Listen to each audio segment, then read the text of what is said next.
Muy bien. Probablemente ya las hayan alcanzado algunas características de la semiología gastroenterológica. En la primera sesión que tuvimos, hablamos de una necesidad de dividir el abdomen en áreas, ¿no?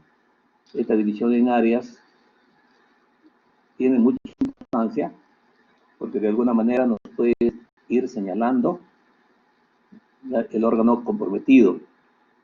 En esta sesión vamos a localizar nuestra atención en una estructura, obviamente la más próxima del tubo digestivo, después del esófago, por supuesto, ¿no? Y vamos a hablar de semiología gastroduodenal. Esto no está contemplado en la, ¿cómo se llama? Dentro de los capítulos de teoría, así, con ese nombre, pero indirectamente las han estado manifestando. En consecuencia, yo quiero de alguna manera ser un poco más incisivos en esta parte, ¿no? Porque lo que interesa es que ustedes tengan un conocimiento amplio. Tienen que entender de que por más teoría y por más práctica que se haga, el tiempo es bastante limitado. De tal manera, pues que de alguna manera tenemos que ir complementando con las otras experiencias de aprendizaje. Estos solamente ustedes van a seguir ampliando en la medida que va progresando sus conocimientos. La otra situación que no me canso de decirles a ustedes es de que la comprensión de la patología en cualquier órgano está en función con su función, ¿no es cierto? Y para que un órgano cumpla una función, tiene que tener una organización anatómica y tiene que tener una organización histológica. Eso es fundamental. Entonces, la primera parte del tema de la exposición que vamos a hacer ahora tiene esa misión de hacer una revisión, ¿no es cierto?, sucinta, por supuesto, de estas situaciones básicas que son importantísimas para comprender. Recuerden ustedes que el diagnóstico simplemente es una sucesión de temas de razonamiento sobre bases que ustedes van a obtener durante, ¿no?, el interrogatorio y el examen físico de su paciente. La otra situación que deben tener ustedes en cuenta es de que el diagnóstico en gastroenterología, ¿no?, en semiología del aparato digestivo, prácticamente reposa en el interrogatorio. El interrogatorio nos orienta en el 70% de posibilidades, ¿no es cierto?, la patología posible del aparato digestivo. Entonces, por eso el interrogatorio tiene que ser bastante exhaustivo, más aún teniendo en cuenta que las manifestaciones que puede presentar el aparato digestivo durante las patologías diversas a veces son variadas, ¿no es cierto? No son específicas de cada estructura del aparato digestivo, ¿no es cierto? Hemos revisado, por ejemplo, dolor ampliamente y han visto ustedes la complejidad que hay para poder evaluar el dolor, ¿no es cierto? En este caso, de repente vamos a repetir el dolor, pero ya referido a una estructura ya bastante precisa, como es la estructura gastroduodenal. ¿Ya? Entonces, no se olviden ustedes de hacer una anamnesis importante. El examen físico, lamentablemente el examen físico en el aparato digestivo es muy limitado, ¿no? Muchas veces no van a encontrar mayor signología, ¿no es cierto?, durante la exploración física, de tal manera que el mayor peso para las posibilidades diagnósticas, ¿no?, está obviamente referida a los datos anamnésicos. Entonces hay que hacer un estudio anamnésico muy exhaustivo de todas las manifestaciones y probablemente algunas vamos a repetir que ustedes ya han hecho seguramente en las clases anteriores, ¿no? Entonces, primeramente, algunas consideraciones anatómicas, que es muy necesario, ¿no? Es muy necesario. A veces nosotros les preguntamos a los alumnos, les preguntamos dónde empieza el estómago y dónde termina el estómago, y a veces tenemos un poco de dudas, ¿no? Y yo creo que las dudas, de alguna manera, pues tenemos que solucionar, ¿no es cierto? Miren ustedes, la estructura es un estómago, ¿no? Es una estructura que forma parte del aparato digestivo, pues obviamente limitado arriba por las vísceras torácicas, y la única comunicación que tenemos entre el estómago ¿no? Y a través del esófago, ¿no es cierto? Recuerden ustedes que, obviamente, el esófago está atravesando, ¿no?, una formación del diafragma que se llama hiato esofágico. El hiato, ¿no?, diafragmático permite el pasaje del estómago. Entonces, esta situación hay que tenerlo en cuenta, porque conjuntamente con esta situación existe una serie de alteraciones dependiendo de estas estructuras, ¿no? Les puedo ir adelantando, por ejemplo, una patología que ustedes van a ver, que el hiato esofágico, ¿no es cierto?, que permite el pasaje del esófago para la unión con el estómago, ¿no es cierto?, puede en algunas circunstancias dilatarse de manera anómala, o sea, tener una debilidad, y parte de las estructuras gástricas, ¿no es cierto?, pueden tranquilamente pasar al tórax, ¿no? Eso se llaman las hernias diafragmáticas, ¿no? Entonces, las hernias diafragmáticas, obviamente, se presenta precisamente por esta debilidad, ¿no es cierto?, obviamente, de este orificio, ¿no?, que le produce, que se llama que está, obviamente, ubicado en el diafragma, ¿no?, y limitado por una serie de haces, ¿no?, que se llama diafragmático, ¿correcto?, ¿no? Otra estructura que ustedes van a ver, ¿no es cierto?, lo que dice acá, es el nacimiento, es el órgano abdominal más próximo al tubo digestivo, después del esófago, por supuesto, ¿no? Esta región, obviamente, del estómago se denomina cardias, ¿no es cierto? Entonces el cardias está unido hacia el esófago, ¿no? Interesante, porque esta parte del esófago, seguramente ustedes recuerdan que existe la unión gastroesofágica. Esta unión gastroesofágica, ¿no es cierto?, cumple una función importante para evitar la migración retrógrada del contenido gástrico hacia el esófago. Y van ustedes a recordar seguramente un desorden, ¿no?, en la cual hay una incompetencia precisamente de este mecanismo de impedimento de migración retrógrada del contenido gástrico al esófago, ¿no es cierto? Es un síndrome que ustedes lo conocen con el nombre de síndrome de reflujo gastroesofágico, ¿no? Entonces, inclusive para tratar de entender el reflujo gastroesofágico hay que conocer un poquito las barreras que existen a este nivel, ¿no?, y que facilitan, ¿no?, solamente el pasaje del esófago hasta el estómago e impiden la migración retrógrada del contenido gástrico, ¿correcto? Entonces, esta región del cardias es interesante, guarden ustedes en sus conocimientos para que puedan tranquilamente entender cuando hablemos un poco de fisiología, ¿no es cierto?, de este sistema de contención, ¿no? Otra estructura que está a este nivel, seguramente ustedes recuerdan, es el esfínter esofágico inferior, ¿no es cierto? En el límite superior, ustedes recuerdan la proximidad que tiene el sistema con otros órganos, ¿no es cierto?, hacia la parte alta con el hemidiafragma, ¿no es cierto?, en este caso el hemidiafragma del lado izquierdo, ¿no es cierto?, ¿no?, y las otras estructuras, ¿no?, la proximidad, por ejemplo, en el lado derecho con el hígado, y en la parte que corresponde a la curvatura mayor, su proximidad con el vaso, ¿no es cierto?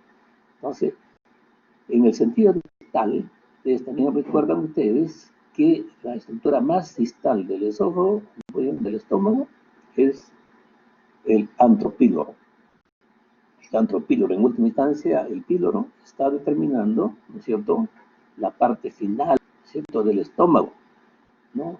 El píloro se va a continuar, obviamente, con el duodeno, ¿no es cierto? Y acá también existe toda una organización que de alguna manera va a facilitar, ¿no es cierto?, la migración del contenido gástrico hacia el duodeno, ¿no?, después de haberse cumplido las funciones que le competen al estómago, ¿cierto? Entonces, ese mecanismo se denomina vaciamiento gástrico, ¿ya? Entonces, el vaciamiento gástrico también vamos a tener en cuenta este fenómeno cuando hablemos de situaciones que interfieren precisamente esta capacidad. Entonces, en el sentido distal tenemos el píloro, ¿cierto?, que es la continuidad del estómago, ¿cierto?, obviamente del antro, el estómago, y termina finalmente en el duodeno, en la parte proximal del duodeno. Nuevamente, el estómago, ¿cómo se encuentra en su sitio? Porque el estómago, aparentemente, ¿no? Nosotros sabemos que es un órgano que ya lo encontramos proyectado en el epigastrio, ¿no es cierto? Esa es la ubicación normal, habitual, pero obviamente para que se mantenga a ese nivel necesita pues que esté de alguna manera, que tenga órganos de fijación, ¿no? Entonces, la laxitud o la deficiencia de los, ¿cómo se llama? También de los elementos de fijación del estómago van a determinar que el estómago esté de repente caído, ¿no? Contrario de lo que dije inicialmente, que el estómago puede pasar, ¿no?, hacia el tórax, las escenas diafragmáticas. En otro caso, estos ligamentos pueden estar caídos y puede haber lo que se llama tosis gástrica, ¿no es cierto? No es muy frecuente definitivamente, pero es conveniente que ustedes tengan en cuenta estas posibilidades. Entonces, hay una fijación a nivel del gastroesofágico, ¿no? Donde está el esfínter esofágico inferior, ¿no es cierto? Hay una fijación, ¿no es cierto? Y la otra parte que el estómago se fija a la pared posterior del abdomen es a través obviamente, del píloro, ¿no? Entonces, en el píloro, ¿no? Y de tal manera que la porción media del estómago de alguna manera, es móvil bastante. Ya les he mencionado que el fondo es distendible, ¿no es cierto?, en vecindad con el hemidiafragma, ¿no es cierto?, lateralmente con el vaso en el lado izquierdo, y por supuesto en el cuerpo, que es la parte inferior, ¿no?, que sigue al fondo gástrico, el cuerpo, que es la parte más grande, ¿no es cierto?, tiene la mayor parte, obviamente, desde este punto de vista histológico, de células parietales, ¿no es cierto? Y pues dos curvaturas que ustedes recuerden. Y esta es la llamada curvatura mayor y la curvatura menor. La curvatura mayor, obviamente, está relacionada de alguna manera por proximidad con el vaso, ¿no es cierto? Y la curvatura menor, obviamente, está relacionada con otra glándula grande, obviamente, que es el hígado, ¿correcto? Entonces, hay que tener en cuenta estas correlaciones, ¿no? La curvatura menor, obviamente, en relación con el hígado, y la curvatura mayor en relación con, ¿no es cierto?, con el vaso, ¿no es cierto? Estas estructuras, además, el estómago, el cuerpo del gástrico, ¿no es cierto?, es importante porque hay que considerar también no solamente las curvaturas, ¿no? O en última instancia en radiología, seguramente les van a ver como si fueran bordes, curvatura menor, curvatura mayor, pero también hay que considerar pues que tiene una cara anterior y una cara posterior, ¿no? Entonces ahora ya no hay tanta dificultad a veces para hacer las precisiones de las lesiones del estómago, porque la endoscopía es un procedimiento bastante común. Antes nosotros teníamos que recurrir a la radiología. Lo único que pudimos ver a través de la radiología con contraste eran las lesiones ulcerosas que se iban localizadas en la pared, o perdón, en la curvatura, en el borde de la curvatura, ¿no es cierto? Entonces, hay que tener en cuenta esto, ¿no? Ahora, el cuerpo gástrico se va a continuar con otra estructura que se llama antropíloro, ¿no? Entonces, la zona antral que continúa el píloro, ¿no? Ven ustedes que se produce una escotadura, un ángulo, el ángulo gastro, un tema antral, ¿no es cierto?, que va a continuarse definitivamente más abajo y se acoda, y de manera abrupta hacia la derecha, por supuesto, ¿no?, y termina a nivel del píloro, que funciona como una estructura esfinteriana, como he mencionado.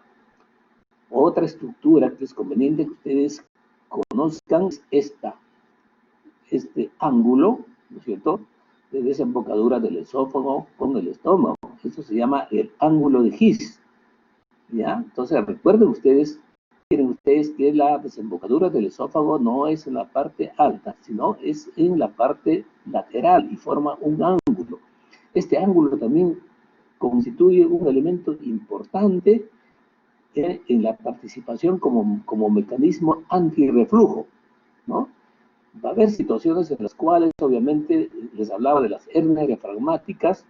Hay varios tipos de hernias diafragmáticas. En algunos tipos de hernias diafragmáticas, la terminación del esófago no forma el ángulo correspondiente, sino termina en la parte alta, ¿no es cierto? Entonces, obviamente, estos pacientes tienen dificultades para impedir el paso del contenido gástrico hacia el esófago, ¿correcto? Entonces no se olvide, es el ángulo de His, ¿no? Que es una estructura, ¿no es cierto?, que interviene como medida antirreflujo.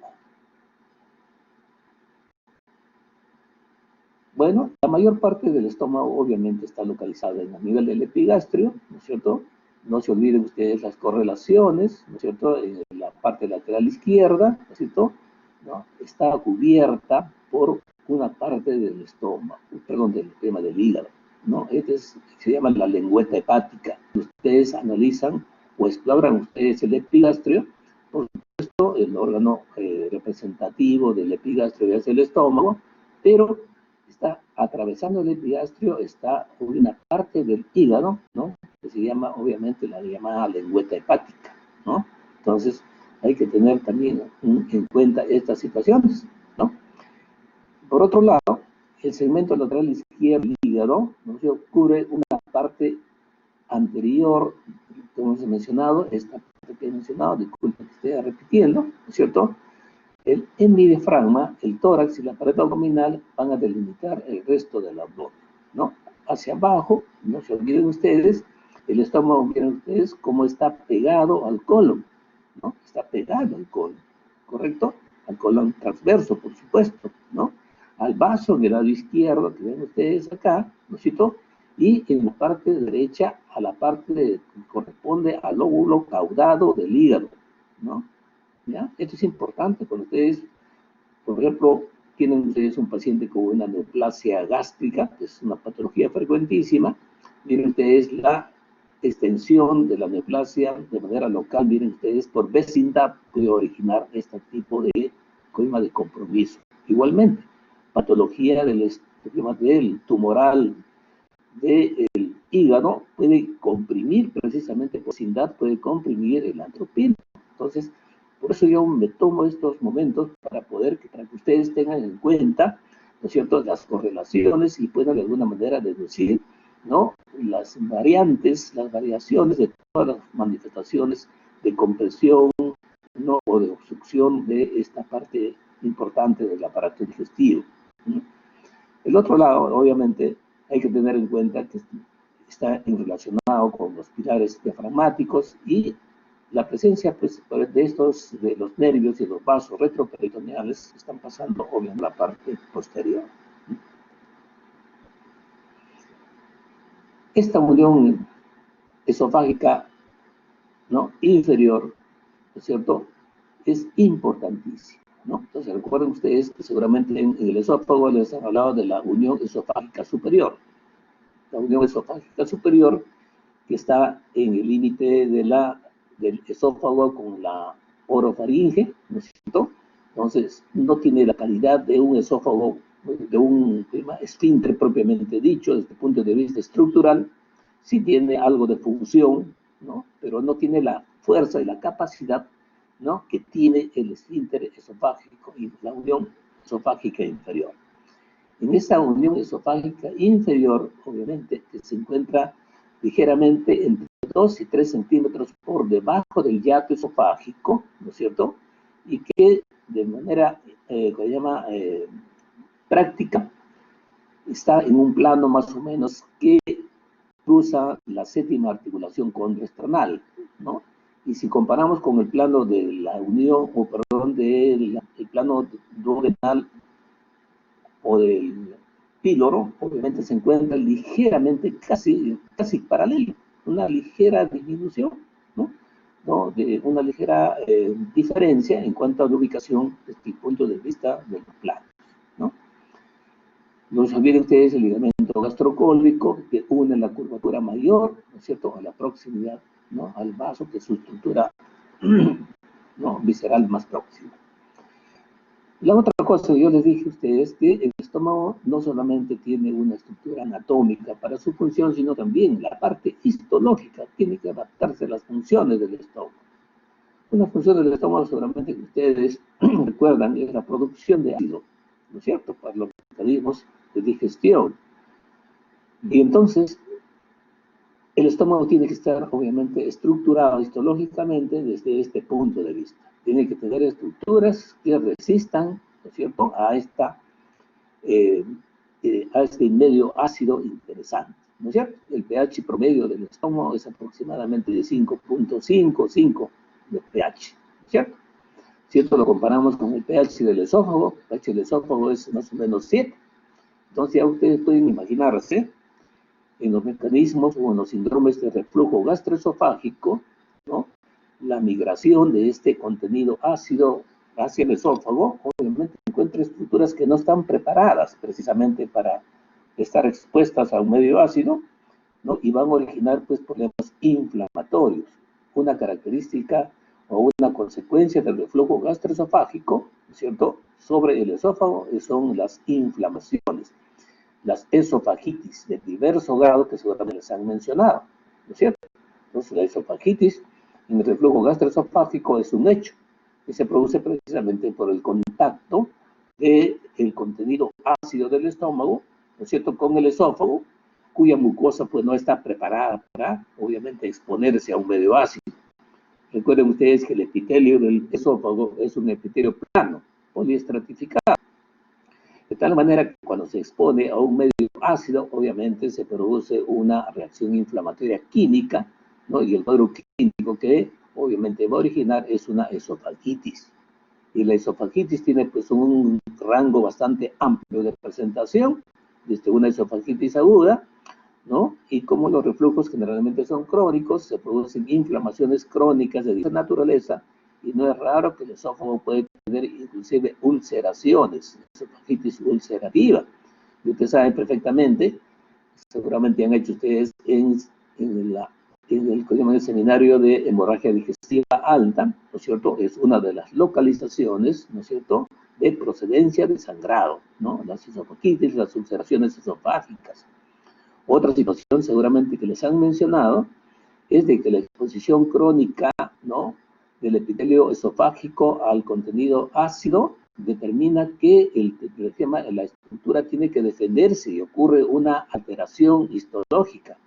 Esa alteración histológica se llama metaplasia, ¿no? Entonces, con la metaplasia el organismo trata de alguna manera de defenderse, ¿no?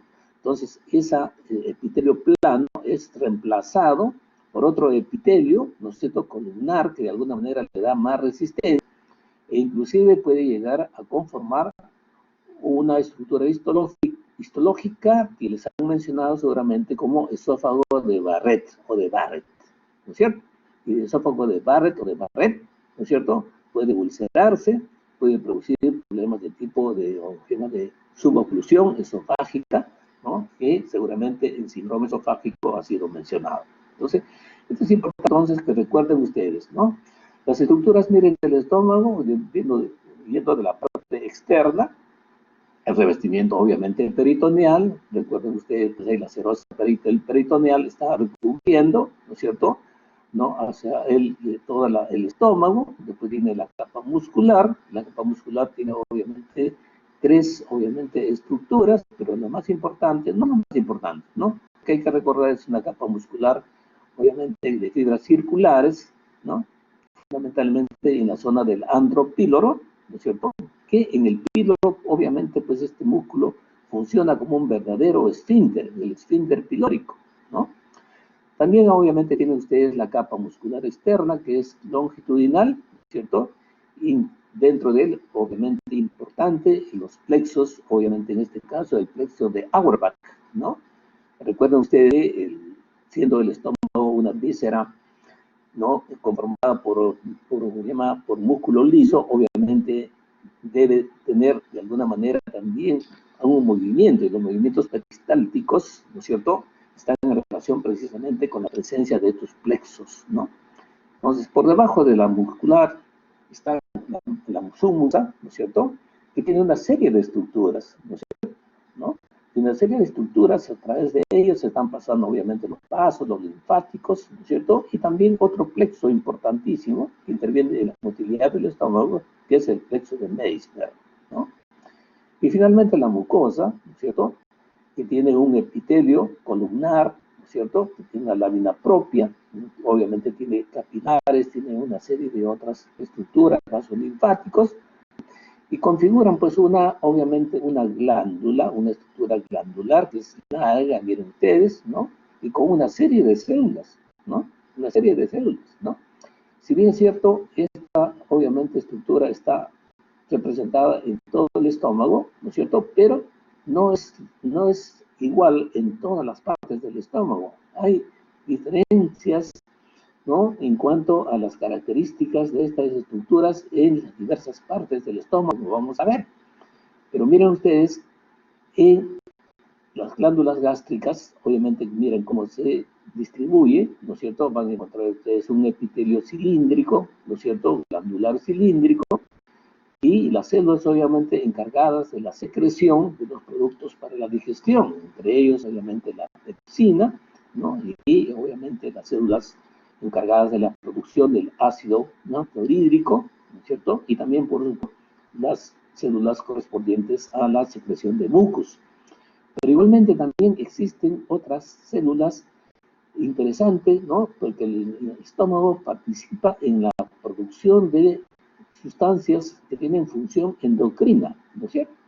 Entre ellos tienen ustedes las células G, secretoras de la gastrina, ¿no?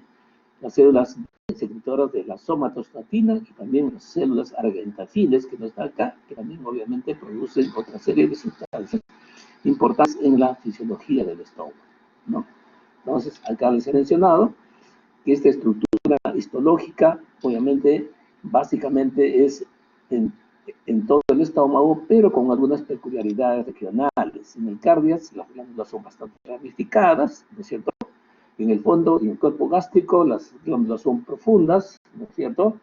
Y las criptas son bastante, ¿cómo se llama?, pronunciadas, ¿no es cierto? En el antro, más bien, son ramificadas. En el cardio, la mayor parte de ellas son células, son glándulas encargadas de la secreción de moco, de mucus, ¿no? Ya se dan cuenta entonces, pues, obviamente, estas características que no son iguales, ¿no? Y parejas en todo el estómago, ¿no? En el cuerpo, definitivamente, pues, la mayor cantidad de células, obviamente, son las células parietales y las principales. Son las células encargadas, precisamente, de la producción, ¿no? De las sustancias necesarias para que cumplan la función digestiva del estómago. En el fondo también las células son menores, hay poca cantidad de células parietales, ¿no es cierto? Y en el antro la mayor parte de células en el antro obviamente son células endocrinas, que son encargadas de la producción de gastrina, ¿no? Entonces, esta es más o menos la estructura, y esto para que ustedes recuerden, ¿no es cierto?, las funciones que cumplen cada una de las células, ¿no es cierto? En la parietal, obviamente más en el cuerpo, la secreción obviamente de la célula, ¿no? La producción de ácido, y esta cosa importantísima que ustedes han visto seguramente en el síndrome anémico, ¿cierto? Factor intrínseco, ¿no? Miren ustedes cómo el estómago también participa, ¿no? Es importante en la parte hematológica, ¿no? La primera del factor intrínseco. Ustedes han visto que la deficiencia del factor intrínseco puede conducir al paciente, ¿no?, hacia un cuadro hematológico como anemia megaloblástica. No solamente eso, sino también el factor intrínseco interviene también en la síntesis de otras sustancias como la mielina, y en consecuencia, recuerden ustedes que en la anemia megaloblástica por deficiencia del factor intrínseco, el paciente puede, y de hecho tiene, alteraciones neurológicas, degenerativas neurológicas.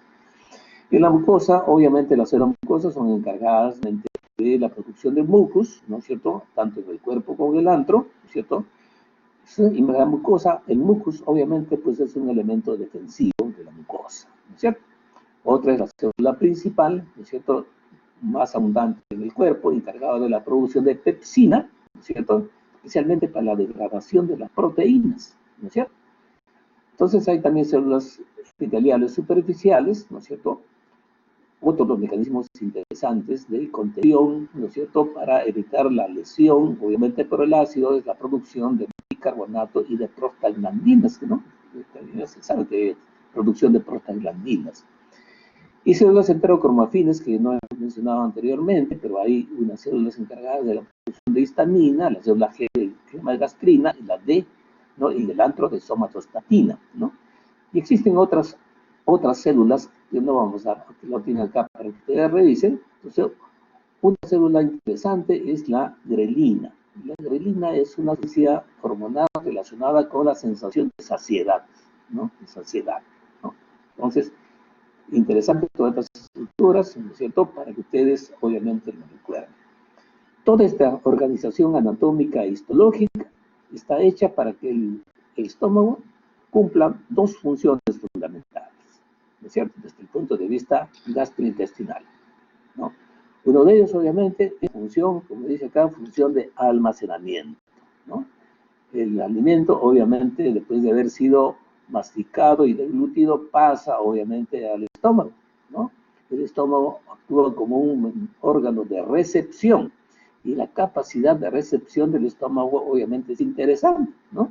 Ustedes recuerdan, ustedes seguramente el volumen de ingesta de sus alimentos, y se van a dar cuenta, entonces, que el estómago tiene la capacidad de distensión, ¿no? Entonces, el promedio de volumen en una alimentación más o menos normal es de 2.500 a 2.600 centímetros cúbicos. Eso es lo que nosotros ingerimos en una comida, en un almuerzo, obviamente, convencional, ¿correcto? Por supuesto que hay gente un poco más glotona y la capacidad del estómago es bastante amplia. O sea, el estómago tiene esa capacidad de distenderse. Esa capacidad de distenderse, obviamente, está importante que ustedes lo recuerdan porque uno de los elementos que interviene en la sensación de saciedad precisamente es la distensión abdominal, la distensión gástrica, ¿no? Y obviamente la producción de las hormonas que ya les he mencionado. Esta distensión gástrica, esta capacidad gástrica del estómago puede alterarse. Se altera cuando hay alteraciones o, por supuesto, hay compromiso de la pared. Las paredes en algunas circunstancias pueden hacerse rígidas, como ocurre en las infiltraciones neoplásicas, ¿no? Entonces, cuando se infiltra la pared obviamente no se distiende y la persona cuando ingiere alimentos siente una saciedad rápida. Entonces, nosotros conocemos ese fenómeno como saciedad precoz. ¿Y qué dice el paciente? Le dice, doctor, ya no puedo comer la cantidad que yo comía. Como un plato y ya me siento lleno, ¿no? Eso se llama llenura precoz. Y es importantísimo porque si es persistente y se está asociado a otros síntomas, esa es indicación de que hay una cierta dificultad de la pared gástrica para distenderse. Y la patología más frecuente relacionada con esto es la neoplasia gástrica. Así que, por favor, tengan ustedes en cuenta esto, ¿no? La saciedad precoz, la imposibilidad del estómago para poder distenderse de manera apropiada. La otra situación, obviamente, ustedes van a tener en cuenta es de que el estómago también, por supuesto, tiene que ir evacuando progresivamente el contenido gástrico. Eso se llama vaciamiento gástrico. El vaciamiento gástrico, obviamente, está en relación precisamente con la calidad de los alimentos y, por supuesto, con la permeabilidad adecuada, ¿no es cierto?, del píloro. Entonces, en promedio, saben ustedes, una comida que tenga una composición equilibrada de carbohidratos, grasas, etcétera, etcétera, en promedio, pues se elimina en 12 horas, en 3 horas, prácticamente se ha completado el vaciamiento gástrico. Y ese es precisamente el patrón alimentario que tenemos. Tomamos desayuno a las 7:30, 8 de la mañana, ¿no es cierto? Pasan 3 horas a 4 horas y nuevamente ya sentimos hambre, porque obviamente el estómago ya se ha desocupado. Pero ahí también tienen que tener ustedes en cuenta que el vaciamiento gástrico también está en relación con el tipo de alimentos, ¿no? Los alimentos, pues, a predominio de carbohidratos, obviamente, se evacúan más rápidamente, ¿no? La evacuación de alimentos que contienen alto contenido de grasa, ¿no? Entonces producen un vaciamiento más lento.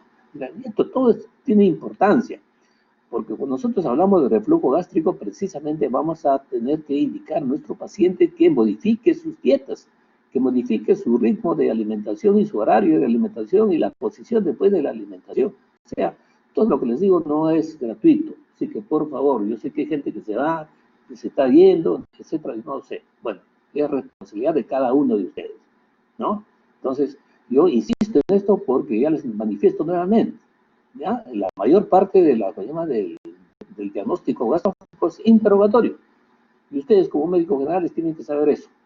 Ya cuando estén ustedes especialistas, obviamente mandarán a una endoscopía, qué sé yo. Pero esto tiene una orientación básicamente, ¿no es cierto?, con el interrogatorio y, bueno, con el examen físico. Algo que no le cuesta a nadie y que pueden hacer en cualquier sitio, así esté en la zona más alejada de nuestra patria. ¿Correcto? Entonces, esa es la situación. Yo lamento que se estén retirando. Yo no sé, no tiene nada que hacer en este momento más que la práctica y sin embargo se están retirando. En fin, cada uno es responsable de su formación. Entonces, no se olviden ustedes del vaciamiento gástrico, que vamos a ver de repente algún síndrome, el síndrome obviamente pilórico, mucho tiene que ver esto del vaciamiento gástrico, ¿no es cierto? En cuanto a lo que se llama a la función digestiva del estómago, saben ustedes definitivamente pues que el estómago va a preparar, ¿no es cierto?, el alimento que ya vino preparado. Inclusive cuando nosotros masticamos, ¿no es cierto?, y el alimento obviamente se junta con la saliva, etcétera, ya se inicia el proceso digestivo. Recuerden ustedes que la saliva obviamente tiene amilasas, prácticamente los carbohidratos ya parcialmente van siendo ya parcialmente ya digeridos.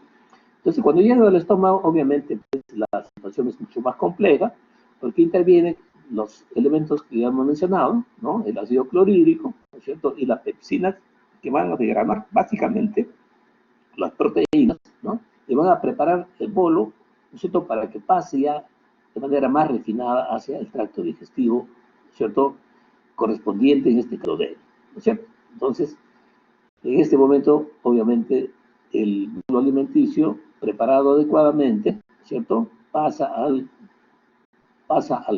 través del píloro hacia el duodeno, ¿no? Entonces, acá hay unas contracciones peristálticas interesantes, ¿no es cierto? La parte líquida está más, obviamente, en la curvatura mayor, y la parte, pues, más sólida, por lógica, está en la parte baja, ¿no es cierto? Y, por supuesto, cuando va a producirse, obviamente, el vaciamiento gástrico, existe, pues, unas ondas de contracción, obviamente, ¿no?, que propulsan el contenido gástrico hacia el píloro, que tiene que relajarse, y de esa manera se va produciendo, obviamente, se va produciendo el vaciamiento gástrico correspondiente, ¿ya? Entonces, ahí tenemos esta situación. Ya no vamos a insistir, acá ya les he mencionado esto. Recuerden ustedes que hay una serie de células que participan en la producción de gastrina, tratada de manera que se llama simplificada. Gastrina, células parietales, secreción ácida, ¿no es cierto? Somatostatina. La somatostatina, mira, tiende a regular. Siempre hay un mecanismo de regulación de la secreción. Pues la gastrina no puede estar, pues, actuando de manera indefinida, ¿no es cierto? Tiene que de alguna manera tener un contrapeso, y el contrapeso es la somatostatina. Vieron ustedes la somatostatina, ¿no? Va a producir una disminución, ¿no?, entonces la secreción ácida de las células parietales, ¿no?, y también interviene inhibiendo la producción de gastrina y la histamina también por las células correspondientes, ¿correcto? Entonces, también tienes el péptido liberador de gastrina. Entonces la histamina es como se llama, es una sustancia interesante porque estimula la producción ácida del estómago. Y recuerden ustedes, inclusive, ya en gastroenterología seguramente les darán ustedes se llama la orientación correspondiente. Existen pruebas, ¿no?, para medir la producción ácida del estómago, ¿no? Y una prueba es precisamente a través del uso de la histamina, ¿no? Entonces, y la grelina que les he mencionado, ¿no es cierto?, es una hormona interesante que está obviamente en relación con la sensación de saciedad, y regula el apetito. Muy bien, esta es la secreción de ácido. Solamente revisen ustedes, lo estoy dejando acá para que ustedes recuerden ustedes que la secreción gástrica obviamente tiene 3 fases, ustedes recuerdan muy bien, ¿cierto? La simple imaginación del alimento ya está produciendo, obviamente, ¿cierto? Está produciendo ácido, esa es la fase cefálica, es responsable del 20 o 30% de la producción de ácido, ¿no es cierto? ¿No? Y es estimulado a través, pues, obviamente, del vago, ¿no es cierto? Posterior químico, la acetilcolina, ¿no es cierto? Y por supuesto, la secreción de ácido por las células parietales y la liberación también de gastrina, ¿no? Que interviene, ¿cierto?, por efecto de las células G, ¿no? La otra fase de secreción es la fase más importante, que es la fase gástrica, ¿no? El 60 o 70% de la producción de ácido es por la fase gástrica, ¿no es cierto? Esto se debe pues a la distensión mecánica del antropilo con la producción, se llama de gastrina, ¿no es cierto? Y que aumenta precisamente este tipo de producción. Recuerden ustedes, esta gastrina es interesante porque la gastrina está determinando la producción, ¿no? La producción de ácido del estómago. Seguramente ustedes recuerdan el síndrome de Zollinger-Ellison. En el síndrome de Zollinger-Ellison va a existir una excesiva producción de ácido, precisamente por tumores que tienen esta capacidad de producir gastrina, que son los llamados gastrinomas.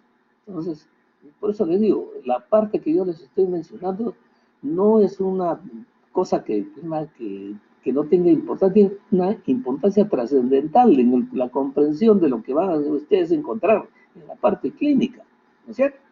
Y finalmente, pues la fase intestinal, que es menor, solamente el 10%, no sé, en respuesta de la que llama del quimo que entra al intestino delgado, ¿no? Y va a producir la liberación de una hormona, ¿no es cierto?, que de alguna manera va a regular la producción del tema de ácido, ¿no?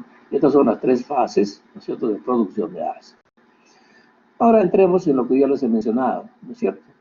El interrogatorio es fundamental, no se olviden ustedes, pues, por dos razones fundamentales. El examen físico a veces no da más datos. Durante la exploración física no van a encontrar ustedes mayores datos, ¿no? En ocasiones pueden encontrar algunos datos, pero nuevamente el interrogatorio es la base del diagnóstico gastroenterológico. Por lo demás, las manifestaciones que puede presentar el aparato gastrointestinal cuando está comprometido, a veces son manifestaciones que no tienen una ubicación precisa. Entonces, un paciente con vómito puede tener vómito por problema gástrico, por problema intestinal, por problema biliar, por problema, inclusive los pacientes por desorden hormonal, como en la hipermesis gravídica. Entonces, hay que hacer un interrogatorio preciso. No todo vómito necesariamente significa que el paciente tiene problema gástrico. De repente la persona nos preguntaba y la paciente está embarazada y está haciendo persona de hipermesis gravídica, ¿no es cierto? O el paciente de repente está obstruido y está vomitando. Entonces, obviamente, acá lo que nosotros vamos a hacer es voy a tratar de explicarles algunos de los síntomas que ustedes seguramente ya han escuchado, pero haciendo una correlación con los síndromes gastrointestinales, ¿correcto? Entonces, después de terminar la anamnesis, miren ustedes, el caso es importante, el médico debe tener elaborado ya un diagnóstico inicial. Esa es lo que les estoy mencionando, ¿no? Por supuesto, al lado de los datos, ¿no?, clínicos que ustedes van a obtener, datos anamnésicos, ¿no es cierto? Los antecedentes son importantes, de alguna manera nos guían, ¿no es cierto? Entonces, por ejemplo, he sabido, ¿no?, la relación entre el grupo sanguíneo y patologías gástricas, ¿no es cierto? Entonces, ya se sabe que la mayor parte de pacientes con úlceras renales pertenecen al grupo sanguíneo O, ¿no? Y también al grupo sanguíneo A, los pacientes que tienen pues mayor tendencia a tener cáncer gástrico, ¿no? Lo que no significa pues que todos los pacientes que tienen grupo A van a tener cáncer gástrico, ¿no? Pero estadísticamente ya saben ustedes, ¿no?, este tipo de correlación. Otra situación son los hábitos alimenticios, ¿no? Vivimos en ¿cómo se llama?, en un medio tremendamente, ¿cómo se llama?, alocado, ¿no es cierto?, con prisas, etcétera, etcétera, donde los hábitos alimentarios pues se han trastornado definitivamente, ¿no? Comemos apresuradamente, donde a veces tenemos tiempo, comemos a deshoras, ¿no es cierto?, comemos obviamente de repente alimentos no muy recomendables, ¿no es cierto? Entonces, parece mentira, pues los hábitos alimentarios de alguna manera también van a producir una serie de dificultades. Ustedes seguramente han revisado y seguramente en teoría les han dicho ya los síndromes dispépticos, ¿no? Y van a ver ustedes que en el consultorio les van a molestar por esto, pues, ¿no? Que tengo tal cosa, que tengo gases, que me siento lleno, que no puedo comer, o sea, molestias completamente imprecisas, ¿no es cierto? Entonces, es necesario que ustedes entonces entiendan para que puedan darse cuenta que muchas de las cosas pueden estar relacionadas simplemente con hábitos alimentarios. o con la personalidad del paciente, ¿no? Entonces, regulando los alimentos, el régimen alimentario, ¿no es cierto? Entonces, de alguna manera, las molestias de repente pueden pasar. A veces la persona, el paciente, no se da cuenta de esto, ¿no? Entonces, obviamente, pues, quiere la solución con medicamentos, cuando de repente la solución está simplemente en regular todo un hábito, ¿no? Un hábito alimentario de manera apropiada. Y esto inclusive pues, empieza desde la boca, ¿no? Un alimento que no es triturado adecuadamente, que no es masticado adecuadamente, ¿no es cierto? Que no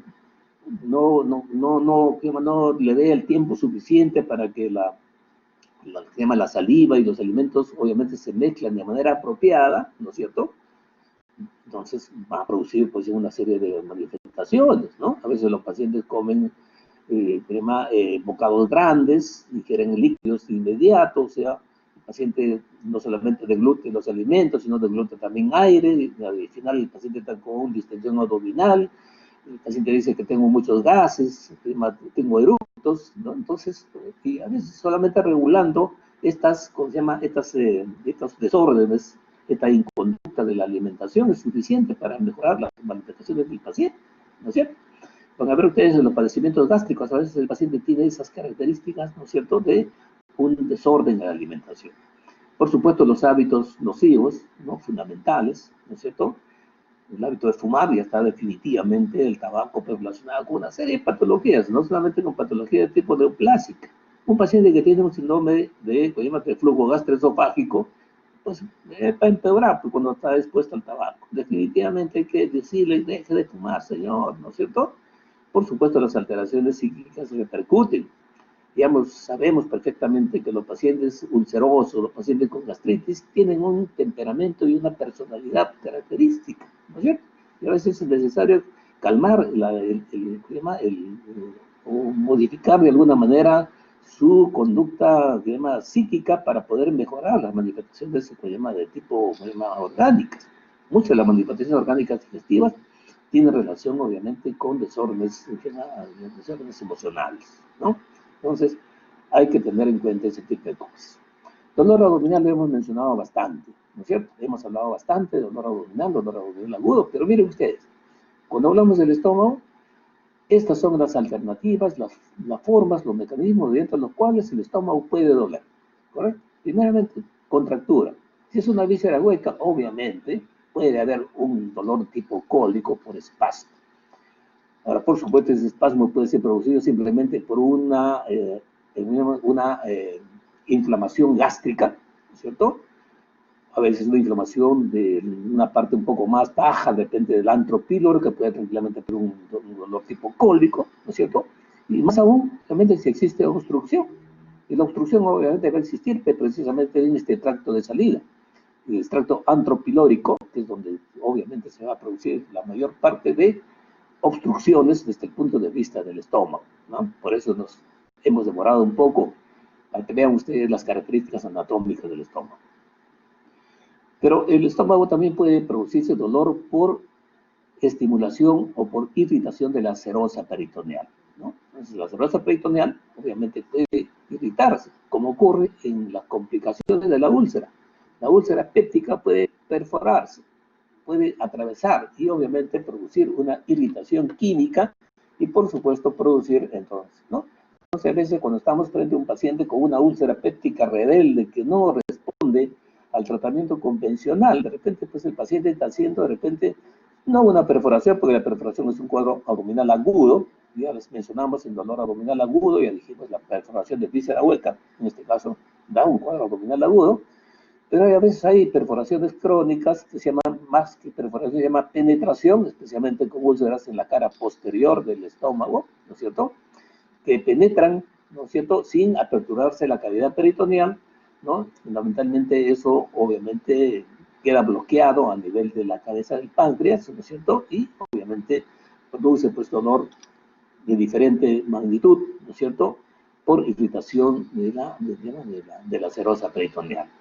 Igualmente la distensión del estómago, ¿no es cierto? La distensión, como puede ser una dilatación aguda del estómago, o en el caso de que hay alteración del vaciamiento gástrico como el síndrome pilórico, ¿no? Obviamente el estómago se va a distender y el dolor pues va a producirse simplemente por esta distensión. Y por supuesto, si el estómago puede contraerse todavía, obviamente el dolor será de tipo cólico. Pero cuando la contracción ya se altera, entra en fase de dilatación, ¿no es cierto? El dolor va a ser abativo, es un dolor ahí pegado en el abdomen, ¿no es cierto? Otro mecanismo puede ser por irritación dentro de la cavidad gástrica, en el cuadro de la úlcera péptica, en la gastritis, en la gastroduodenitis, ¿no es cierto? Ahí la inflamación es de la propia mucosa, ¿no es cierto?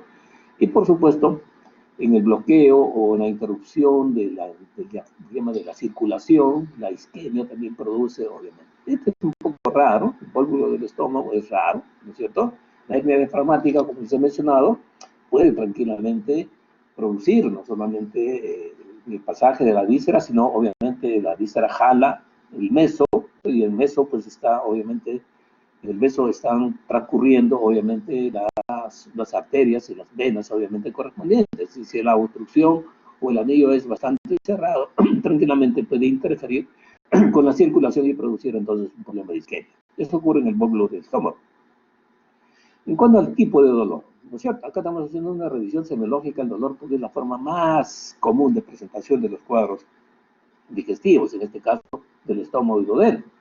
El dolor, por ejemplo, en la úlcera péptica, ¿no? Generalmente la gente lo describe como ardor, sensación de quemazón. El paciente dice que me está mordiendo, me muerde como una mordedura, ¿no es cierto? Y lo interesante es este ritmo. Si ustedes recuerdan, el mecanismo fisiopatológico del dolor ulceroso es por irritación ácido-péptica de la mucosa.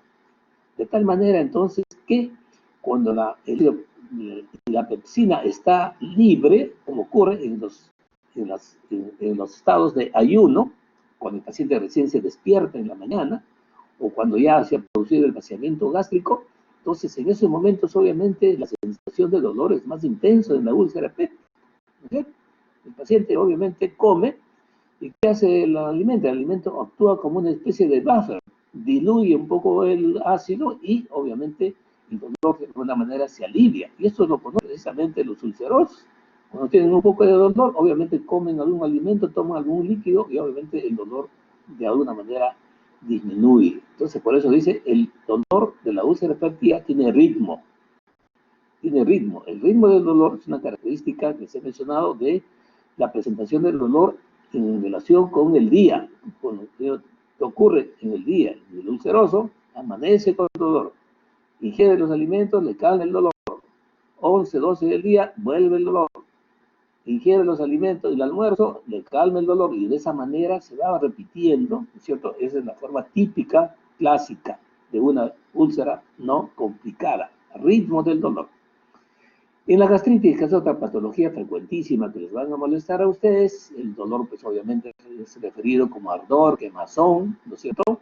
Y puede ser también producido como cólico, como he mencionado inicialmente, pero en este caso, ¿no es cierto?, la respuesta frente a los alimentos es más bien inversa, se incrementa con la ingesta de alimentos, ¿no es cierto?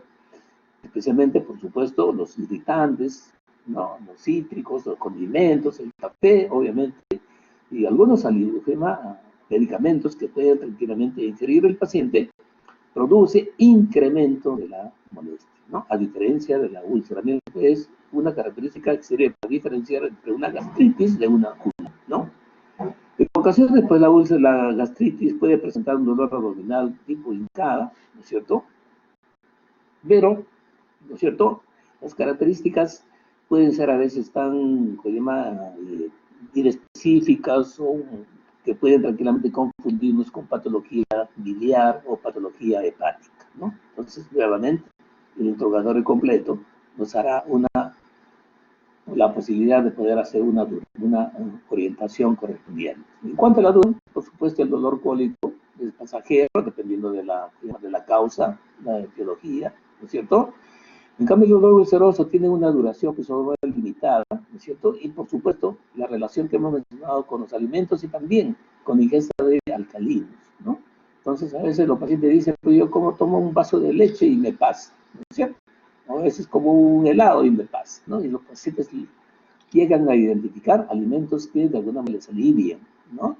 Entonces, la leche entonces, solamente es un mecanismo transitorio Recuerden ustedes que antes nosotros tratábamos a los pacientes ulcerosos, le poníamos 1 litro, 2 litros de leche ahí en el vibrador para que tomen, ¿no? Pero ahora se sabe que es contraproducente porque la leche obviamente contiene pues una buena cantidad de calcio, y el calcio es un estimulante de la producción de ácido.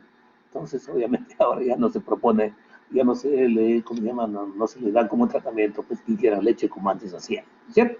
Entonces, esto solamente para que ustedes recuerden cómo las cosas van pasando, cómo van evolucionando, ¿no? Basado precisamente en la comprensión, en la fisiopatología de estas situaciones.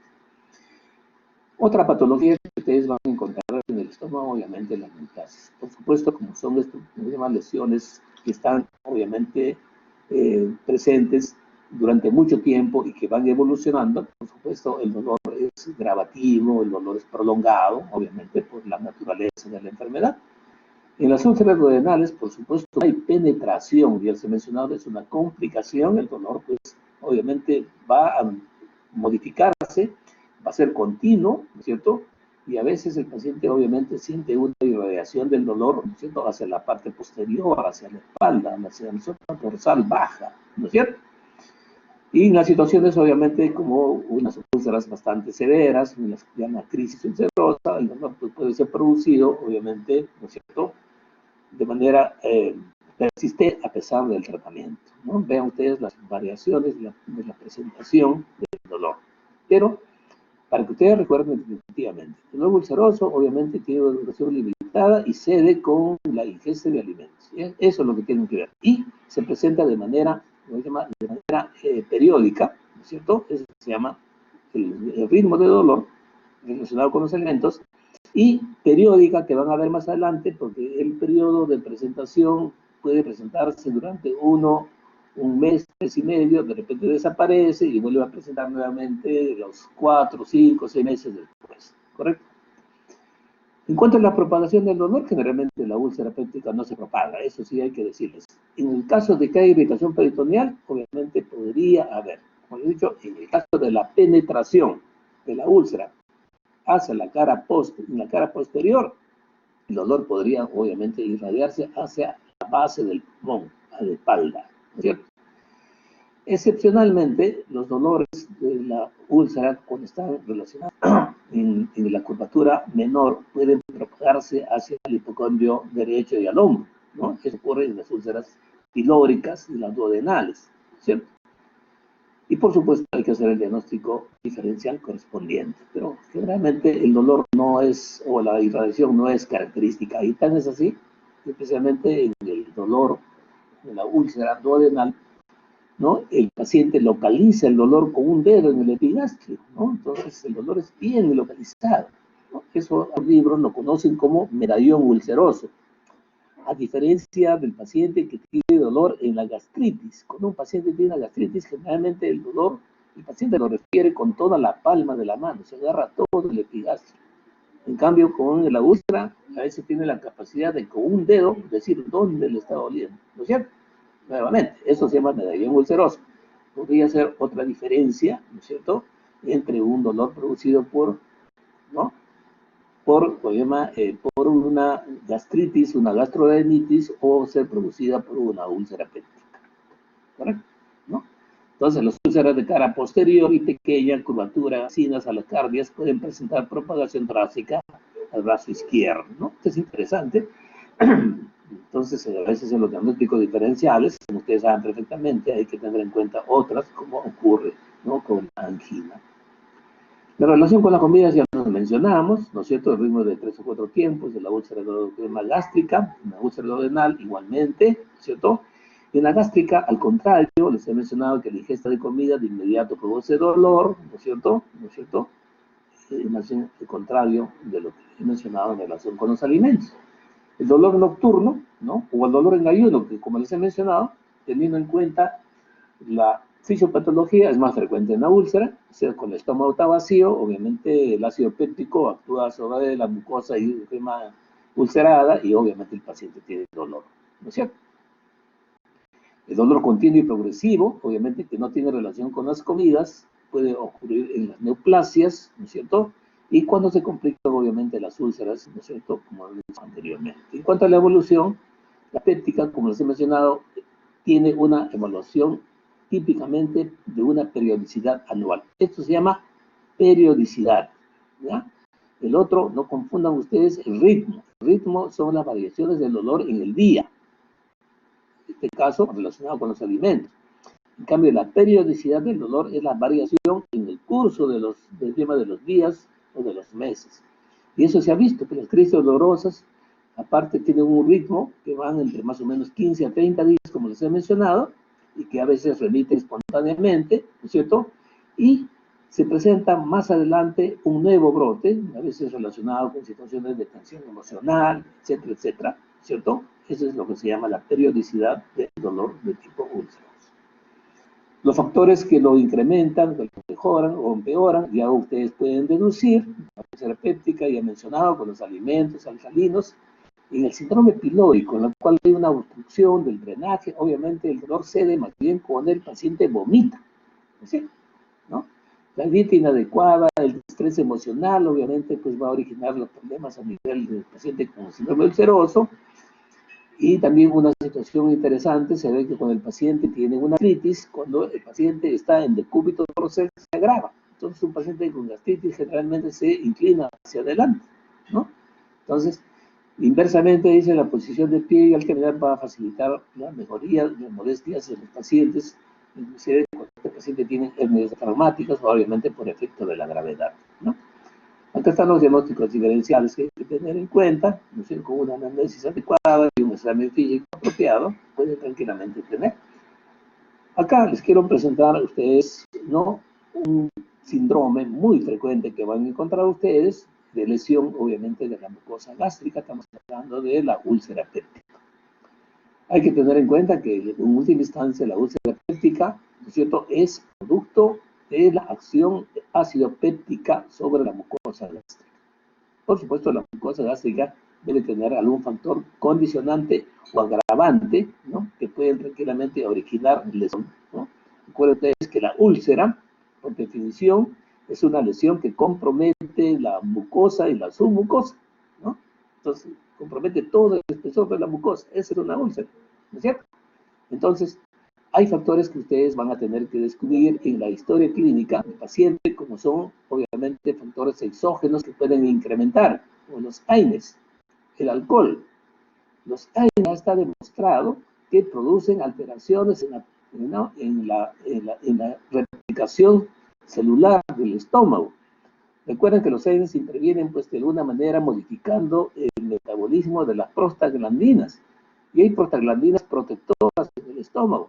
Entonces, un mecanismo de irritación gástrica por antiinflamatorios que es bastante conocido es precisamente una repercusión sobre las prostaglandinas, que van a alterar no solamente la circulación, sino también la replicación obviamente epitelial del estómago, ¿correcto?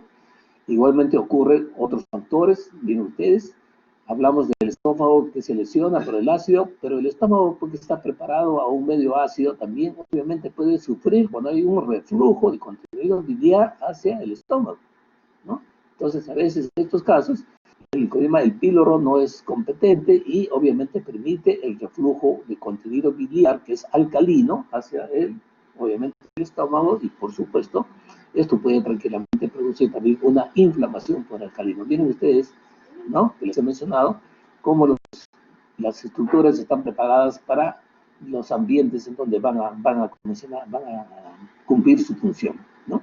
Entonces, frente a estas situaciones, obviamente existen lo que se llaman las líneas de defensa. Una primera línea de defensa es el moco, ¿no? Y obviamente la producción de bicarbonato, ¿no?, durante la producción de ácido que hemos mencionado. Durante la producción de ácido, de alguna manera se produce también bicarbonato en la parte de crema más baja de los de las estructuras que producen el ácido, ¿no? Y por supuesto, la segunda línea de defensa, ¿no?, es obviamente la replicación de las células. Recuerden ustedes que las células digestivas prácticamente se replican a una velocidad tremenda, ¿no? En 24 o 48 horas, gran parte, casi la totalidad del epitelio digestivo replicado, ¿no? Entonces, Esto obviamente está en relación pues, precisamente con una serie de reguladores, ¿no? Que pueden alterarse, como ocurre, como he mencionado, en el caso del efecto de los aires, ¿no? La expulsión de los iones retrodifundidos, ¿no? Y otra serie de mecanismos antioxidantes. Y hay una tercera línea de defensa, ¿no es cierto?, que es el flujo sanguíneo. Interesante el flujo sanguíneo de los, porque el flujo sanguíneo está obviamente eliminando, obviamente, los elementos que de alguna manera son lesivos, y por otro lado, procurando que los mecanismos de producción o de protección funcionen de manera apropiada. Si hay un desorden, como les pongo en la siguiente filmina, ¿no es cierto? Hay un desequilibrio entre los mecanismos agresores y los mecanismos defensivos, obviamente se va a producir una úlcera, ¿no es cierto? En el caso de la úlcera duodenal, ¿no? Hay un predominio de los mecanismos agresivos, ¿no es cierto? En cambio, en la úlcera gástrica, ¿no es cierto?, hay un predominio de los mecanismos defensivos. Pero esto obviamente no es absoluto. Por supuesto, generalmente están jugando, los dos mecanismos están jugando. Y miren ustedes, de acá ustedes van a entender la terapéutica que van a hacer. Como barrera defensiva, pues el mucus. Pues nosotros el mucus de alguna manera pues lo podemos ayudar o suplementar con medicamentos como el sucralfato, que seguramente ustedes han escuchado. La secreción ácido péptica nosotros lo podemos modificar, obviamente, con medicamentos que inhiben la bomba de producción de ácido, que ya les he mencionado también en fisiología, ¿no es cierto? ¿No? Y por supuesto, hay que evitar, obviamente, los elementos lesivos que vienen externamente. Y otro elemento que actualmente se considera importante es, obviamente, la infección por Helicobacter pylori, especialmente en las úlceras rebeldes, en las úlceras que no responden tradicionalmente. Hay que considerar pues, la infección por este bicho, ¿no es cierto? Y, por supuesto, hacer el tratamiento correspondiente, ¿no? Entonces, el desbalance de los mecanismos de factores agresivos frente a los defensivos es el responsable de la generación, entonces, de una lesión ulcerosa. Otro elemento, otra manifestación que ustedes pueden encontrar es el vómito. El vómito, recuerden ustedes, dos cosas fundamentales. El vómito es un mecanismo de reflejo, ¿no es cierto?, que tiene un centro, el vómito, que está en el bulbo, ¿no es cierto?, y tienen aferencias, ¿no es cierto?, ¿no?, que vienen de diversos órganos, ¿no? Por eso que el vómito no solamente es digestivo, el vómito puede venir por cualquier tipo de problema de estímulo, obviamente, inclusive extradigestivo, ¿no? Como puede ser de repente a nivel del hígado, alteraciones obviamente, inclusive del embarazo, como les he mencionado, ¿no es cierto? Y por supuesto, hay vómitos pues, extradigestivos y vómitos obviamente de procedencia gastrointestinal, ¿correcto? Los vómitos extradigestivos obviamente son producidos por estimulación directa dentro del vómito. Recuerden acá una situación interesante, es la hipertensión endocraniana. Entonces obviamente no confundan ustedes, porque una hipertensión endocraniana puede presentarse únicamente con el paciente con vómitos, cefalea y vómitos, ¿no es cierto? ¿No? En cambio, el vómito gastrointestinal, obviamente, que lo que cotidianamente nosotros vemos, también se presenta, pero no exclusivamente por el estómago, sino por cualquier otra estructura del estómago o del aparato digestivo, y a veces extradigestivo también, y tiene tres componentes: la náusea, la arcada y el vómito propiamente dicho. O sea, es la propulsión del contenido gástrico, ¿no es cierto? A veces el paciente puede quedarse solamente en alguna de estas situaciones, o sea, no llegar al vómito completo, ¿cierto? Y también hay que considerar, pues, que en el gastrointestinal hay que considerar, pues, una subdivisión, que seguramente les han dicho a ustedes, el vómito postprandial precoz, ¿no? O sea, que el vómito que se realiza casi inmediatamente después de la ingesta, el límite es poco variable, no sé qué les han dicho a ustedes, pero es más o menos entre 2 a 3 horas como máximo, de tal manera que el vómito postprandial tardío ocurre, o sea, que el vómito que se presenta de más de 4 horas después de haber ingerido el alimento, ¿no? Esto ustedes correlacionen, por favor, con los datos que les han dado en la parte teórica, ¿cierto? Para considerar, porque tiene una validez trascendental, especialmente el vómito postprandial tardío, tiene una validez trascendental en el paciente que tiene síndrome pilórico. Y la causa más frecuente del síndrome pilórico es la neoplasia gástrica, así que obviamente hay que parar la oreja en ese sentido, ¿no es cierto? La arcada, como ya saben perfectamente, es una parte de la, ¿no es cierto? Es la contracción muscular, obviamente, frente, como se llama, con la glotis cerrada, ¿no es cierto? Se contraen los músculos abdominales, inclusive la boca permanece cerrada, ¿no es cierto? Y por supuesto, a veces queda simplemente ahí, es un vómito que no produce en última instancia. Y la náusea, pues, es una sensación subjetiva, ¿no es cierto? A veces acompañada de síntomas vagotómicos, cialorrea, sudoración, hipotensión, ¿no es cierto? Y también a veces el paciente queda con una sensación de náuseas, ¿no? La sensación persistente de náuseas es lo que nosotros conocemos como sensación nauseosa, ¿no? La sensación nauseosa, por ejemplo, pues ocurre en el paciente que tiene una hepatitis. El paciente con una hepatitis obviamente tiene una sensación de querer vomitar y obviamente no tolera ni el olor de los alimentos, ¿correcto? Entonces, a veces queda simplemente en náusea y arcada. Entonces, los pacientes acá dicen, tengo una náusea seca, los pacientes a veces, ¿no? Cuando llegan a vomitar. Pero en situaciones ya, obviamente se completa y se produce la expulsión. El vómito obviamente exige un estudio apropiado, ¿no? De sus características, ¿no es cierto? ¿No? Y obviamente, de sus mecanismos o la causa por la cual el paciente está vomitando, ¿no? Entonces ya no voy a ampliar, seguramente todos les han dicho, pero es la expulsión brusca del contenido, obviamente, ¿no? Del contenido gástrico, ¿no es cierto?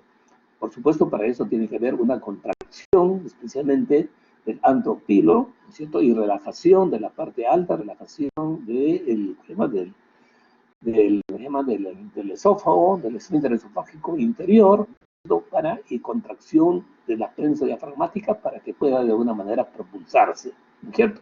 ¿No? O sea que, ¿no? Hay que hacer un análisis del vómito, ya hemos mencionado, los vómitos pueden ser de diversa naturaleza, pero analizando las características podemos de alguna manera tener en cuenta. Esto solamente porque recuerden ustedes. Fue acuoso, obviamente, a veces el mismo alimento que ingerió de inmediato, sin mayor modificación. A veces puede haber vómitos alimentarios, biliosos. Entonces, el vómito bilioso significa que hay reflujo, ¿no? Reflujo biliar, reflujo biliogástrico, ¿no?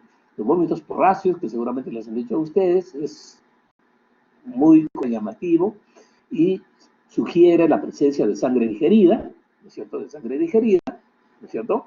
Los vómitos fecaloideos, por su propio nombre, en los síndromes obstructivos, especialmente obstructivo bajo. Seguramente les han mencionado en el vómito de sigmoides, el paciente puede tener vómitos fecaloideos, ¿no? Y cuando no, los vómitos hemorrágicos, que no son otra cosa más que una expulsión de sangre, definitivamente, ¿no es cierto? Y las otras que ya les mencionaba, ¿no? Los vómitos a veces también tienen que ver mucho con el momento de la ingesta. En lo que respecta a la relación con la ingesta, el vómito se puede presentar, dice, en tres tipos de circunstancias. En la hipersecreción gástrica, ¿cierto? El vómito puede ser con cierto grado de retención, el vómito obviamente es ácido, ¿no es cierto? Puede tener carácter acuoso. En el síndrome pilórico, interesante. El vómito se caracteriza porque es de gran volumen. Acuérdense ustedes que en el síndrome pilórico el residuo gástrico está incrementado, ¿no? Debido a que el vaciamiento gástrico es incompleto. Recuerden ustedes que el residuo gástrico normal no es mayor de 70 a 80 centímetros cúbicos en 24 horas. ¿Cómo se hace esto? El residuo gástrico se puede medir. Ustedes a un paciente en ayunas temprano, ¿no? Le ponen ustedes una sonda nasogástrica y ustedes hacen el drenaje correspondiente y lo que pueden obtener ustedes es solamente un volumen de 70 hasta 80, algunos dicen hasta 100 centímetros. Ese es el residuo gástrico normal. Si el paciente tiene problemas de vaciamiento gástrico, entonces el residuo gástrico se va a incrementar. Y el residuo gástrico se incrementa obviamente de manera más intensa en las obstrucciones de tipo orgánicas. Por supuesto, pueden haber obstrucciones transitorias simplemente funcionales. Ahí, obviamente, el residuo gástrico, obviamente, además de ser transitorio, generalmente puede ser de los 400, 300, 400 centímetros cuando ustedes hacen la extracción. Pero un paciente que tiene una obstrucción pilórica, el residuo gástrico es tremendamente alto. No es raro que ustedes encuentren 800, 900, 2 litros cuando ustedes ponen una sonda gástrica y lo eliminan, ¿no es cierto? Entonces la obstrucción pilórica obviamente va a tener algunas características. Si la obstrucción es demasiado intensa, inclusive no vamos a tener obviamente bilis, ¿no? Los vómitos postprandiales que les he mencionado, los inmediatos, he mencionado que es al inicio, generalmente eso ocurre en los pacientes que tienen pues, una irritación gástrica, una gastritis, mientras los vómitos postprandiales tardíos son característicos del síndrome pilórico. Entonces, para hacer un síndrome o un vómito postprandial tardío, como les digo, puede presentarse entre la tercera y cuarta hora de haber ingerido los alimentos. Y peor aún, algunos pacientes inclusive pueden vomitar en la tarde o en la noche, pueden vomitar lo que tomaron en el desayuno. Y en las obstrucciones orgánicas antes severas, inclusive el paciente puede vomitar lo que ingirió el día anterior o 2 días anteriores. Entonces, por eso hay que hacer un estudio meticuloso, preguntar al paciente qué tipo de contenido tiene. ¿No? Eso se llama vómitos, obviamente, vómitos de retención. Características del vómito, pregunten todas las características, obviamente, ¿no es cierto? Ácido, vinagre, tecaloideo, etcétera, etcétera, pútrido, ¿no es cierto? En relación con lo que les he mencionado, ¿no es cierto? Esto no vamos a ampliar porque seguramente les han dicho la parte, la parte teórica, ¿no es cierto? Igual el olor, el sabor, el fecaloideo, el pútrido, etcétera, etcétera, en relación con las patologías que estamos hablando.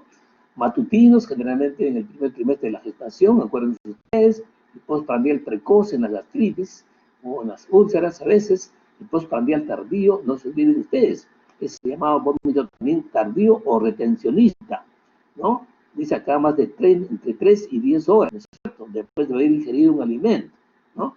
En la ingesta, obviamente, en la estenosis pilórica, ¿no es cierto? De diversa naturaleza, pero la estenosis pilórica más frecuente que van a ver ustedes, obviamente, es la neoplasia gástrica. Entonces es importantísimo esta situación.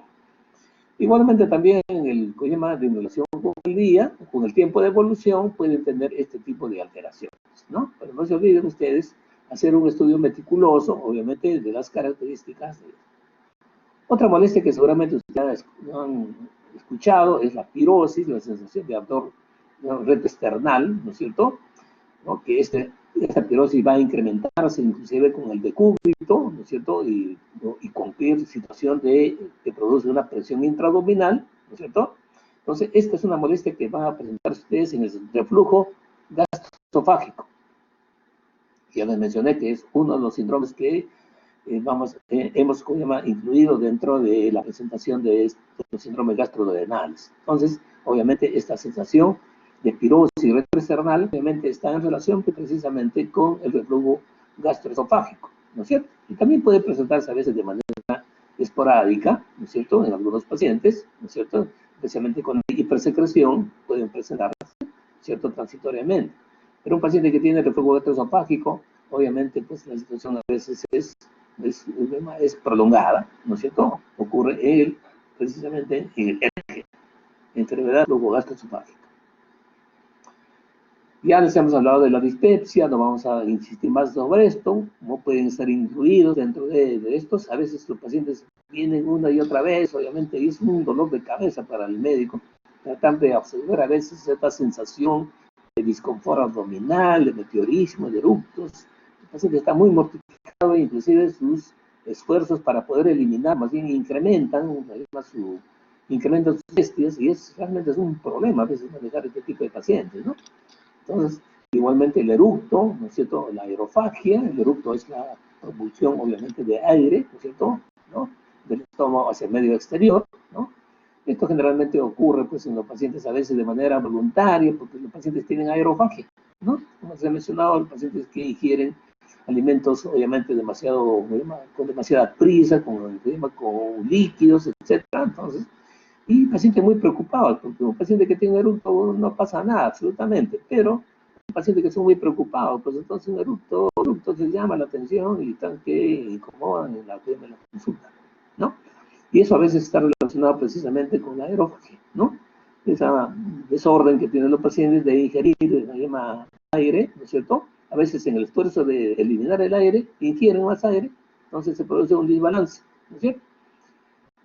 Entonces la causa puede ser, pues, como dice acá, cialorrea, continua dilución, de la saliva, ¿no? Eso ocurre, por ejemplo, en los majadores de chicle, a cada rato ingiriendo la saliva, ¿no? Chicle, entonces tiene aerofagia, ¿no? Igualmente puede ocurrir en individuos neuróticos, ¿no? Realmente, pero es una molestia tremenda que ustedes van a tener que enfrentar cuando están en consulta externa. La litosis, obviamente que es una complicación, no solamente por patología gástrica, por supuesto, hay que ver patología respiratoria, patología de la boca, ¿cierto? Definitivamente. Y las alteraciones del apetito, que son obviamente unas molestias comunes, unas más, unas menos. De repente en los gastríticos y en los ulcerosos a veces están limitados de alguna manera la alimentación.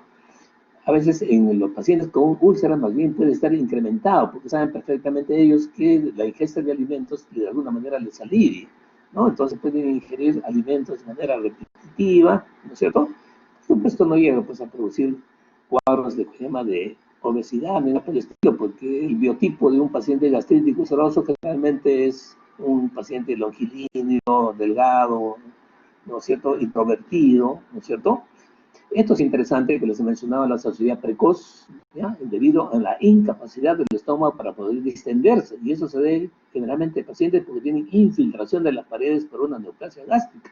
El cáncer gástrico, por este motivo y por la propia naturaleza del cáncer que genera una serie de sustancias que de alguna manera impiden, ¿no es cierto?, o bloquea la sensación de apetito, de hambre, ¿no es cierto? Entonces el paciente obviamente no ingiere adecuadamente y por supuesto tiene diversos grados de deshidratación y de desnutrición, ¿no?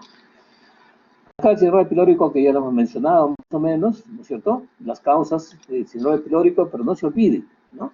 Si a ustedes en el examen les ponen alguna pregunta relacionada al síndrome pilórico, la causa más frecuente es cáncer gástrico, cáncer gástrico. La úlcera, obviamente, prepilórica o duodenal podría producir, especialmente cuando hay cicatrización, ¿no? Y hipertrofia del píloro es de niños, eso no va a ocurrir. El cáncer de cabeza y páncreas también puede presentarse, pero generalmente pues, ya en cuadros bastante avanzados, ¿no es cierto? Entonces, pues, lo más frecuente es obviamente el cáncer gástrico y la úlcera péptica serían las dos situaciones que ustedes les podrían poner de repente en una mini historia de un síndrome pilórico, ¿correcto? Y estos son las molestias. El dolor, que obviamente es insidioso, gravativo, y cuando está empezando recién, si tiene la posibilidad, puede ser de tipo cólico, especialmente después de que come el paciente, ¿no? Especialmente después de que haya transcurrido un pequeño periodo, ¿no? Y lo interesante es que el dolor puede calmar con el vómito. Y es lógico esta situación, porque el contenido del alimento en el estómago está estimulando la peristalsis. Entonces, si el paciente vomita, obviamente la peristalsis ya no tiene que propulsar y en consecuencia el vómito puede calmar en estas circunstancias, ¿no? Esto ocurre en el periodo de lucha, o sea, en las fases iniciales, donde todavía el estómago tiene la capacidad de contraerse, de poder, ¿no? Y interesante porque ustedes le ponen una sonda por el paciente, lo descomprimen y el paciente obviamente siente un alivio tremendo, ¿no? Y las náuseas y los vómitos, obviamente, en este caso, pueden estar presentes, siempre, obviamente, con una presentación un poco tardía, ¿no es cierto? Y los alimentos a veces retenidos, obviamente, dentro del tema del estómago, pues pueden descomponerse y el paciente tener, obviamente, halitosis, y el vómito mismo puede ser bastante penetrante y molesto, ¿no es cierto? Miren al examen clínico, ¿qué van a encontrar? Eso que se ha mencionado, van a encontrar manifestaciones de índole general, simplemente. El paciente puede estar deshidratado, puede estar obviamente a consecuencia de la deshidratación y del vómito. Recuerden ustedes que el paciente está vomitando, no solamente líquidos, sino también está vomitando electrolitos, está vomitando potasio, hidrogeniones, entonces el paciente puede tener alteraciones, obviamente ácido básicas, ¿no es cierto? Pueden verse, en la fase inicial, pueden verse ondas peristálticas, ondas de lucha. Ustedes ven el epigastrio y van a ver ustedes cómo realmente el epigastrio tiene un movimiento, como un movimiento de reptación, como ustedes estimulan inclusive la pared y van a ver ustedes que el movimiento peristáltico, ¿no? Como una especie de onda, ¿no es cierto?, que puede verse, ¿no? Y hay una contracción intermitente, ¿no? En ocasiones, por supuesto, podrán ustedes palpar una masa tumoral, ¿no es cierto?, que sea visible y palpable, obviamente, pues tiene que ser un un cáncer bastante ya avanzado definitivamente, ¿no? Lo que sí pueden obviamente ver ustedes la distensión gástrica. Ustedes, en el pylórico, ustedes palpen el epigastrio y van a encontrar ustedes como una especie de globo distendido ahí en el epigastrio, ¿no es cierto? Y pueden hacer lo mismo que hicieron ustedes en el síndrome del hidroneumotórax, ¿no? Que se llama, acá se llama bazuqueo gástrico. Ustedes agarran el abdomen, ¿no? Con las dos manos ponen el oído en el epigastrio y ustedes sacuden y van a ver ustedes el chapoteo, ¿no? El chapoteo de aire líquido, ¿no? Que se llama bazuqueo gástrico. Hipo, etcétera, etcétera. No vamos a manifestar más, puede ser a veces tremendamente molestoso. Y esto finalmente es una especie de resumen del síndrome pilórico, ¿no? Con síntomas y signos producidos por una estrechez del píloro. Ese es el mecanismo. Las alternativas que tienen acá pueden ser orgánicas y funcionales. Las funcionales generalmente son transitorias, definitivamente. Puede haber pues espasmo transitorio. Las orgánicas son las que molestan más, ¿no es cierto? Y las causas ya las he mencionado: úlcera péptica, ¿no? Prepilórica o yuxtapilórica, y el cáncer de antro, ¿no? Recuerden ustedes, la causa más frecuente es esto, y la localización del cáncer gástrico es más frecuente en el antro píloro, en el antro fundamentalmente, ¿no es cierto? Por supuesto, en otras causas ya menores, como tumores benignos, tumor benigno en el estómago, estenosis hipertrófica, eso ocurre en el niño de manera congénita, que no es nuestro caso, porque nosotros tenemos personas mayores. La compresión, ¿se acuerdan qué es? Pero les dice a ustedes las relaciones de los órganos, además del estómago, con otros órganos abdominales, ¿cierto? Cuerpo extraño, bastante raro. Hay gente pues que ingiere por problemas de tipo psiquiátrico, ¿no? O de otra naturaleza, a veces ingieren pues metales, o ingieren piedras, ingieren, ¿no? Son desórdenes obviamente que cuentan, ¿cierto? Hay causas funcionales que solamente son espasmos. A veces la úlcera puede producir un espasmo transitorio, ¿no es cierto? ¿no? O de manera extragástrica puede producir también. Y las funcionales, como les he mencionado, pues el residuo gástrico es bastante pequeño, no excede de los 200, 300 centímetros, ¿no? Y por supuesto, pues pueden ser reversibles y irreversibles, los que todos son de causas de naturaleza orgánica. Esto es lo que encuentran ustedes en la etapa de lucha, del dolor tipo cólico, y mejora con el vómito, y acá pueden encontrar de repente al examen físico, pueden encontrar ustedes el signo de la reptación, ¿no? Pero entra en una fase de atonía cuando la obstrucción es prolongada, entonces obviamente el dolor se torna agravativo una vez era distendida, ¿no es cierto? Y si tiene vómito, el vómito ya es vómito postprandial tardío. Y en el examen físico ya también ya los mencionamos, ¿no? Distensión abdominal, chapoteo gástrico, deshidratación, desnutrición y pérdida de peso. Bueno, estos son los exámenes que tienen que hacer, ¿no es cierto? Entonces, esto obviamente no van a hacer ustedes, pero interesante lo que les he mencionado. La aspiración. La aspiración, obviamente, de una sonda nasogástrica se obtiene pues un volumen que está por encima de 200 como residuos, ¿no es cierto? Como digo, el residuo es bastante amplio. Inclusive hemos sacado nosotros 2, 3 litros encima de una obstrucción crónica del tema del píloro. El bazuqueo, ¿no? Que se encuentra después de 6 horas de una comida, ¿no? El movimiento que les he mencionado, del tema del líquido con los gases, ¿no es cierto? Y por supuesto puede tener una representación radiográfica, ¿no? Finalmente, el reflujo gastroesofágico, tres nada más manifestaciones. Les he mencionado que es el reflujo del contenido gástrico al esófago, que va a producir una serie de situaciones. ¿Esto a qué se debe? Se debe a que hay una incompetencia del esfínter esofágico inferior. Pero el esfínter esofágico inferior es solamente una estructura, porque el esfínter esofágico inferior depende del esófago, es una estructura de la capa muscular del esófago. Pero también hay obviamente, otras barreras. Entonces, las barreras son mecánicas y barreras químicas, ¿ya? Las barreras mecánicas son obviamente el esfínter esofágico inferior, es el famoso ángulo de His que les he mencionado, del estómago, ¿no es cierto?, que impide esta desembocadura lateral del esófago, impide el reflujo. Otra es, obviamente, la competencia del hiato. El hiato, obviamente, es diafragmático, ¿no? Las fibras del hiato diafragmático están rodeando, obviamente, el esófago. Entonces, si este hiato, obviamente, o las fibras musculares del hiato son laxas, obviamente también es otro factor de incompetencia. Al lado de eso, obviamente, hay factores químicos. Ya se sabe que la gastrina produce, obviamente, contracción del esfínter esofágico inferior. ¿Eh? Entonces, miren ustedes, y esto se extiende a la terapéutica. Un manejo obviamente, del reflujo esofágico es, obviamente, dar al paciente bloqueantes de la secreción de ácido. Si es bloqueante de la secreción de ácido, obviamente la gastrina se va a incrementar. Y la gastrina tiene un efecto obviamente, de contracción del esfínter esofágico inferior. ¿No es cierto? Otra situación que les dije a ustedes es de que el efecto de la gravedad es interesante. Estos pacientes en la historia clínica les va a decir que cada vez que se agachan después de cada comida les viene de inmediato. Entonces, obviamente la indicación característica que se le hace a este paciente es de que de una vez que ingieran alimento, obviamente, pues el paciente no se acueste, no se recueste, no se agache, definitivamente. Especialmente en la noche, si es que come en la noche, que coma pues a las 5 o 6 de la tarde y no se acueste de inmediato, ¿no? Para que se produce el vaciamiento gástrico y entonces en la noche ya no tenga esta incomodidad, que evite usar pues, se llama cinturones muy ajustados, especialmente durante la ingesta de alimentos.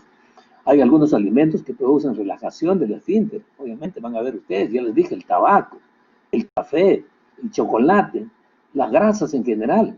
¿Por qué la grasa? La grasa produce colecistoquinina, y la colecistoquinina es un relajante del esfínter esofágico. Entonces, a tu paciente hay que prohibirle todas esas cosas. Y como el efecto de la gravedad interviene también, se le indica a estos pacientes que las cabeceras duerman con la cabecera levantada, ¿no? Que le pongan pues un ladrillo, un taco en la pata de lo que llaman de la cabecera, ¿no? De su cama, para que puedan ellos tener una inclinación, ¿no es cierto? Y la gravedad de alguna manera ayudarles. ¿Sí? Entonces, digo, ustedes, todo lo que he mencionado tiene pues su traducción en el tratamiento de estos pacientes, ¿no? Muy bien. Obviamente puede ser fisiológico en algunas personas, especialmente cuando comen abundante grasa, etcétera, etcétera. Pero obviamente lo más importante es cuando se presenta de manera patológica. Entonces acá obviamente se presenta constantemente, inclusive obviamente es de larga duración, puede deteriorar la capacidad de vida, porque el paciente obviamente no puede comer, cuando come tiene la comida ya en el cuello definitivamente, ¿cierto? Estos son la fisiología, los factores anatómicos que hemos mencionado, y la incompetencia de la barrera de reflujo y la disfunción del esfínter esofágico. Entonces, esto va a producir, entonces, obviamente, que se produzca el reflujo, ¿no es cierto? Y el pasaje del ácido hacia el esófago, que va a producir diversos grados de comiso en el esófago. Ya les he mencionado que se produce una serie de situaciones de irritación gástrica, ¿no? De irritación esofágica por el contenido gástrico. El esfínter esofágico es muy incompetente. También, por supuesto, el esófago tiene una función de aclaramiento. Normalmente hay un pequeño reflujo fisiológico, pero la peristalsis esofágica nuevamente lo devuelve. Eso se llama aclaramiento esofágico. Entonces, el aclaramiento esofágico, obviamente, pues está alterado, definitivamente. Y, por supuesto, el vaciamiento gástrico, miren ustedes cómo migra definitivamente el contenido, ¿no es cierto?